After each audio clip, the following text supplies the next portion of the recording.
Kakalas na talaga. Inanunsyo ni US President Donald Trump na aalis na ang Estados Unidos sa World Health Organization kung WHO. Bunsod umano ito ng maling pamamahala ng ahensya sa pandemya ng COVID-19 at iba pang krisis sa pangkalusugan sa buong mundo na hindi napangasiwaan ng maayos. Ayon kay Trump, nabigo ang WHO na kumilos ng malaya mula sa hindi nararapat na impluwensyang pampolitika ng mga miyembrong estado ng WHO. Umangal din ito sa paghingi ng hindi raw makatarungang mabibigat na bayarin mula sa Estados Unidos kung saan hindi ito katumbas ng mga ibinibigay na iba pang mas malaking bansa tulad ng China. Magkakabisa ang pag-alis ng Estados Unidos sa United Nations Health Agency sa loob ng 12 buwan. Bunsod dito, ititigil na ang lahat ng pinansyal na kontribusyon sa mga gawain nito.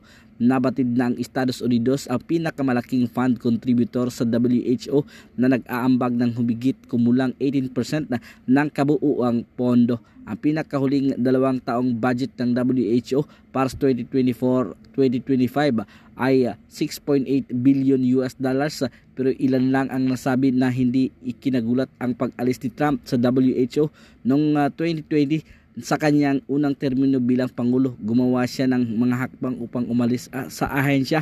Inakusahan ang WHO ng pagtulong sa China na dayaan ang mundo tungkol sa pinagmulan ng COVID. Maring pinabulaanan ng WHO ang paratang at sinabing patuloy nitong pinipilit ang Beijing nagmagbahagi ng datos upang matukoy kung ang COVID ay nagmula sa pakikipag-ugnay ng tao sa mga nahahawang hayop o dahil sa pananaliksik sa mga katulad ng virus sa isang lokal na laboratorio.